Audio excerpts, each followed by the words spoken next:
Good morning. Thank you for joining today's daily webinar here at 10 a.m. Pacific time. We'll be going live again here at 1 p.m. Pacific time like we do each day. Give me just a moment here. Let me check the volume here.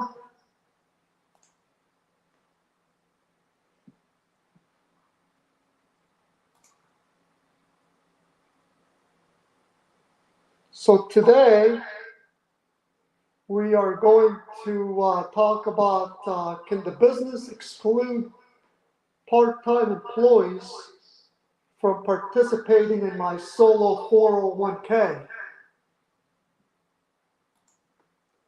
We will also go over any of your live questions, so please feel free to shoot those over here on the live chat.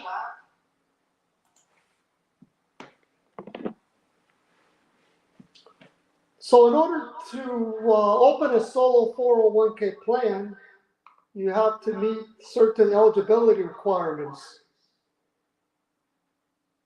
One of those requirements is being self-employed. That's why a solo 401k plan is oftentimes referred to as a self-employed 401k, because it's solely for the self-employed.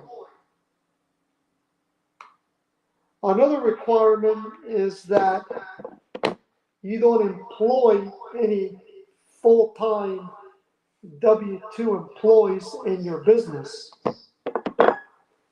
What is a full-time W-2 employee? A full-time W-2 employee is someone who is not an owner in your business, defined as a common law employee. So he or she does not own any part of your business, but rather is an employee that is a W-2 employee of the business, because you can exclude contractors regardless of how many hours they work in the business. So if the individual is a W-2 employee and they work 1,000 hours or more in your business, then you would not be able to establish a solo 401k plan.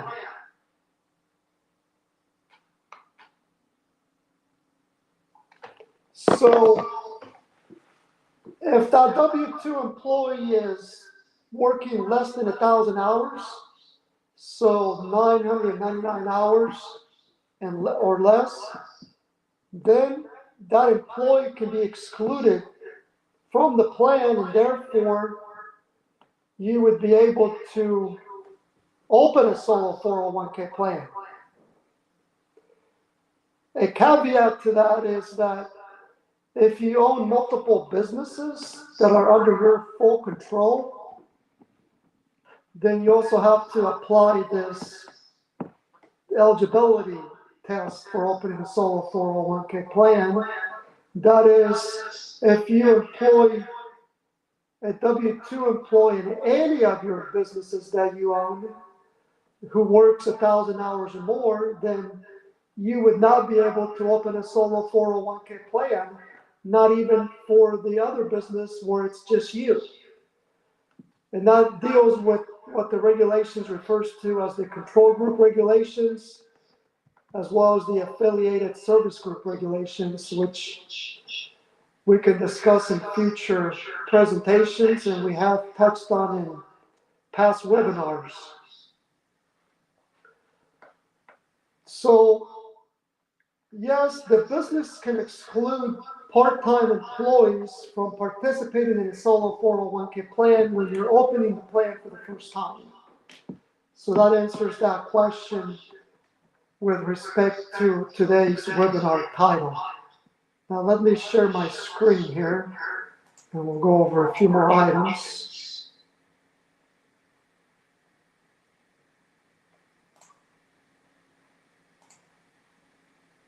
Again, feel free to shoot over any questions you have in the live chat today, and we'll go over those.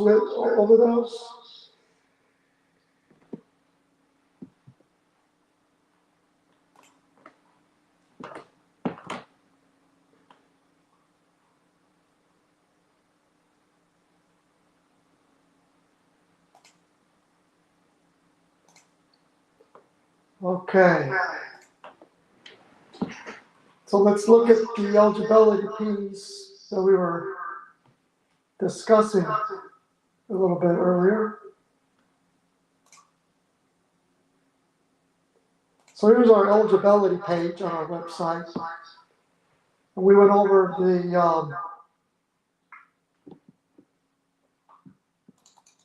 the eligibility requirements to open a solo 401k plan. So here's a good slide here. So the solo 401k plan is for self-employed individuals who have a business, whether it's an LLC or a sole proprietorship, without any full-time W-2 employees. Now, in the context of an S corporation, if you're self-employed under an S corporation, obviously you're going to be a W-2 employee, but you're also the owner in that business. So therefore, you can certainly work $1,000 or more. We're talking about non-owner employees who are W-2 employees. Now, there's the spousal exception. If your spouse works as a W-2 employee in your business, but he or she does not own any part of the business, then you could still continue with the plan and your spouse can even participate in the plan. We're talking about non-owner employees and non-spouse employees. So if you have any non-owner employee or a non-spouse employee who's a W-2 employee in the business who works 1,000 hours or more, that would preclude you from being able to open a solo 401k plan. So this is a good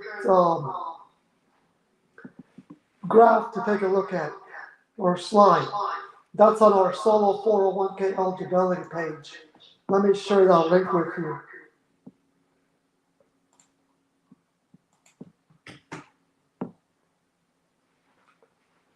Now, let's talk about what happens after you open the solo 401k plan from an eligibility perspective. So, we just discussed about how you can open a solo 401k plan even if you employ part-time W-2 employees in your business, defined as someone that works less than 1,000 hours in your business, or a common law employee who works less than 1,000 hours in your business. Let's talk about what happens after you open the solo 401k plan. And let's say that you now, after the plan has been opened, you hire a full-time W-2 employee. Well, if you hire a full-time W-2 employee, which is defined as someone that works 1,000 hours or more in your business during a 12-month period, then you're going to have to close that plan down once that individual works 12 months and 1,000 hours or more during that year in the business. Once that happens, then you're going to either have to close the plan down, which means you would transfer it to an IRA, or you can convert that plan to a full-time employer plan known as a traditional 401k, and then offer that plan to that participant, or that employee, that eligible employee, as well as other eligible W-2 employees in the business.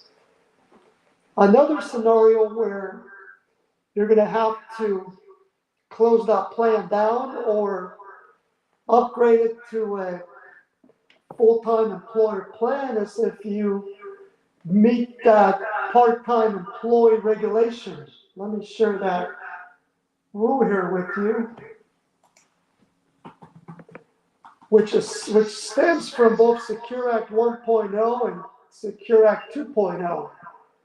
That 2-year part-time that 2-year part-time W-2 employee regulation. Give me a moment here and I'll pull up some information on that.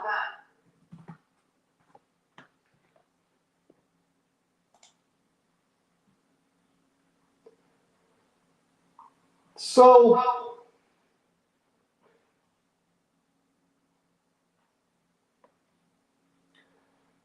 okay, so it's referred to as an employee qualifying long-term part-time employee. That's a regulation. So under Secure Act 1.0, it was a 3-year waiting period. Secure 2.0 decreased it to a 2-year waiting period. And the way it works is that a W-2 employee will be deemed a long-term part-time employee once he or she completes 500 hours of service in 2 consecutive 12-month periods. And it's actually 500 hours or more up to 999 hours. So if that individual works between 500 and 999 hours for 2 consecutive year period, then that individual is going to become eligible to participate in the solo 401k plan. Well, a solo 401k plan is for owner-only businesses. So as a result, you would have to convert that solo 401k plan to a traditional 401k, aka full-time employer 401k plan, or you would close it down and transfer it to an IRA.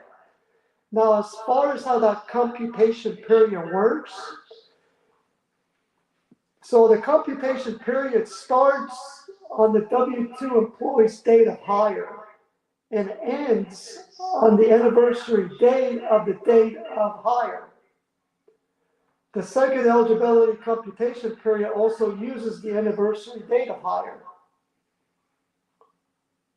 Here's some more information about the long part-time employee date regulation. So the long-term part-time employee must be allowed to enter the 401k plan the earlier of the first day of the first plan year beginning after the date the employee satisfies the eligibility requirements, or 6 months after the date the employee satisfies the eligibility requirements.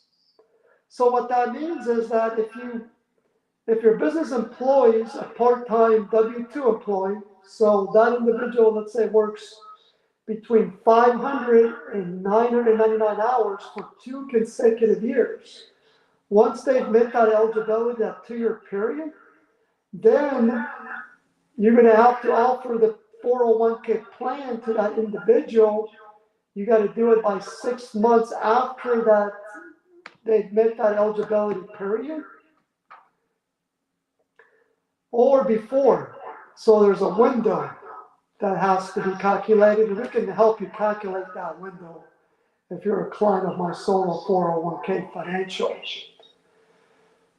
So again, these requirements don't apply if you're opening a solo 401k plan for the first time, as we touched on earlier.